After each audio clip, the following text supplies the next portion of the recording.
Assalamualaikum warahmatullahi wabarakatuh.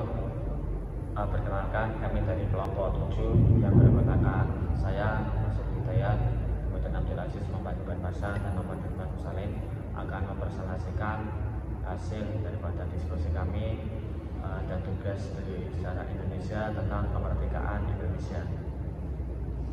Topik pembahasannya yaitu pertama, persiapan kemerdekaan. Kemerdekaan Indonesia dipersiapkan sejak 5 bulan sebelumnya, tepatnya pada 1 Maret 1945, di mana pada saat itu dibentuk BPUPKI, Badan Peneliti Usaha-usaha Persiapan Kemerdekaan Indonesia. Badan ini diresmikan pada 29 April 1945, diketuai oleh Rajiman Widyo Diningrat. Sedang pertama pada BPUPKI pada 29 Mei sampai 1 Juni 1945. Dan sedang selanjutnya yaitu di mana pada kesempatan itu Soekarno, Muhammad Yamin, dan Soekarno masing-masing mengajukan konsep yang telah mereka buat pada 1 Juni 1445. Dan sebagai tindak lanjut pada tanggal 22 Juni dibentuklah panitia yang disebut dengan Panitia 9 yang bertugas untuk mematangkan rumusan dasar negara.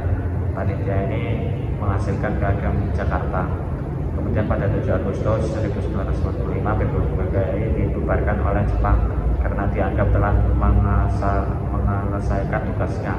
Kemudian pada 12 Agustus dibentuklah PPKI, Panitia Persiapan Kemerdekaan Indonesia, di mana panitia ini diketuai oleh Soekarno, beranggotakan 21 orang. Tugasnya yaitu melanjutkan tugas-tugas organisasi sebelumnya, yaitu BPUPKI. Kemudian berita kekalahan Jepang. Di penghujung Perang Dunia II terjadi sebuah peristiwa sangat memukul Jepang.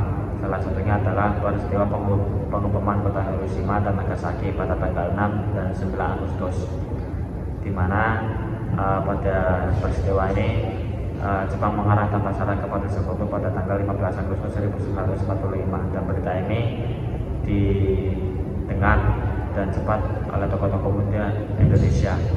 Dan pada saat itulah golongan muda juga mengadakan rapat. Rapat ini dipimpin oleh Kyai Soleh untuk membicarakan pelaksanaan proklamasi Indonesia, dan hasilnya disampaikan oleh Rekanan dan tertulis kepada Soekarno, namun terjadi perbedaan pendapat. Soekarno menolak permintaan tersebut karena masih menunggu keputusan dari pihak Jepang. Selain itu, Soekarno juga tidak bisa memutuskan sendiri, dia harus berunding dengan yang lainnya. Kemudian golongan tua, orang-orang Jepang kooperatif, mereka tidak ingin terlalu terburu-buru karena mempromosikan kemerdekaan Jepang, kemerdekaan Indonesia. Golongan tua tidak ingin ada pertumpahan darah kembali, sementara itu golongan muda menganggap Indonesia sudah cukup kuat untuk menyatakan kemerdekaannya. Kemudian peristiwa Rengas Dengklok, karena Soekarno dan Muhammad Hatta meminta para pemuda untuk sabar dalam mengumumkan proklamasinya, maka Soekarno dan Muhammad Hatta diamankan ke Rengas Dengklok, Jawa Barat oleh para pemuda. Mereka dijemput pada 16 Agustus 1945 pukul 4:30 waktu Indonesia Barat. Kemudian oleh Ahmad Subarjo itu mencari keberadaan Soekarno dan Muhammad Hatta pun diberangkatkan ke Rengas Dengklok untuk bertemu dengan berunding dengan mereka. Akhirnya Subarjo berjanji dengan jaminan nyawa kepada golongan muda bahwa proklamasi akan dibuka selambat-lambatnya pukul 12 waktu Indonesia Barat. Dari Rengas Dengklok, rombongan itu tiba kembali di Jakarta pukul 12 malam. Mereka memutuskan untuk istirahat sebentar. Soekarno dan Muhammad Hatta menemui Mayor Jenderal Nishimura untuk menanyakan sikapnya mengenai proklamasi kemerdekaan. Sayangnya tidak ada kesepakatan dalam pertemuan tersebut. Setelah itu, Soekarno dan Muhammad Hatta pergi ke rumah Laksamana Tadashi Maeda bersama Ahmad Subarjo. Walaupun orang Jepang, Laksamana ini memiliki kedekatan dengan tokoh-tokoh Indonesia dan beliau memberi jaminan keselamatan. Selanjutnya yaitu kata proklamasi adalah sumbangan pemikiran Soekarno. Kalimat pertama adalah sumbangan pemikiran Ahmad Subarjo dan kalimat terakhir merupakan sumbangan pemikiran Hatta. Teks itu kemudian diberi saran dan sedikit perubahan oleh Soekarno lalu diketik oleh Sayuti Melik. Terakhir, Soekarno memberi usulan bahwa naskah ini sebaiknya ditandatangani oleh Soekarno dan Hatta atas nama bangsa Indonesia. Pada pukul 04.30 WIB konsep naskah proklamasi selesai disusun. Detik-detik menuju proklamasi kemerdekaan Indonesia semakin dekat.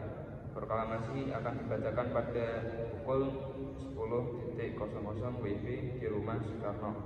Sementara itu, Muhammad Hatta berpesan kepada para pemuda yang bekerja di kantor pers BMDIA untuk memperbanyak naskah teks proklamasi dan menyiarkan ke seluruh dunia.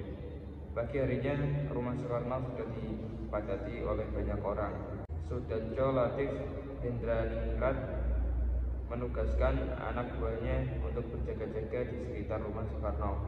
Ia menunggu kedatangan Muhammad Hatta untuk membaca naskah teks tersebut. Setelah Bung Hatta datang, upacara dimulai. Pada awalnya, SK Trimurti diminta untuk mengibarkan bendera, namun ia menolak. Menurutnya, pengibaran bendera sebaiknya dilakukan oleh seorang prajurit. Akhirnya, ditunjuklah Sudanjo Latif Hendraningrat, seorang prajurit peta, dibantu oleh S. Luhut. Sementara itu, bendera merah putih dijahit oleh Fatmawati, istri Soekarno. Upacara berlangsung syahdu dan para hadirin spontan menyanyikan Indonesia Raya ketika bendera dikibarkan. Berita proklamasi disebarluaskan melalui siaran radio dari kantor berita Domei. Mendengar berita ini, pihak Jepang melarang menyiarkan berita proklamasi itu.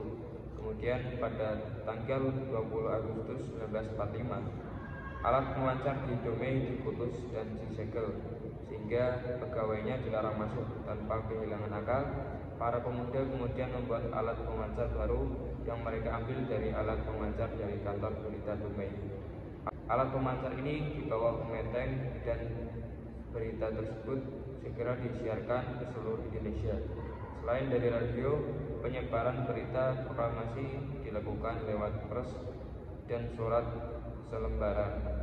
Hampir seluruh harian Jawa pada 20 Agustus 1945 memuat berita proklamasi dan Undang-Undang Dasar Negara Indonesia. Rapat raksasa di lapangan Ikanda pada tanggal 19 Agustus 1945, masa berbondong-bondong membanjiri lapangan Ikanda. Munculnya pula berbagai tindakan heroik untuk mendukung proklamasi. Tindakan dipelopori oleh para pemuda dengan meluncuri tentara-tentara Jepang, merebut persenjataan dan menguasai gedung penting yang sebelumnya dikuasai oleh Jepang. Pernyataan Sri Sultan Hamengkubuwono yang ke-9, insiden bendera di Surabaya adalah insiden yang terjadi pada tanggal 19 September 1945. Kejadian ini diawali oleh beberapa orang Belanda yang mengibarkan bendera Belanda berwarna merah, putih, biru di atap Hotel Yamato ketika Indonesia telah memproklamasikan kemerdekaannya. Sekian, terima kasih untuk proklamasi kali ini. Tugas dari Pak Cipto, Sejarah Indonesia. Misal ada tutur kata yang kurang berkenan, selebihnya mohon maaf. Terima kasih.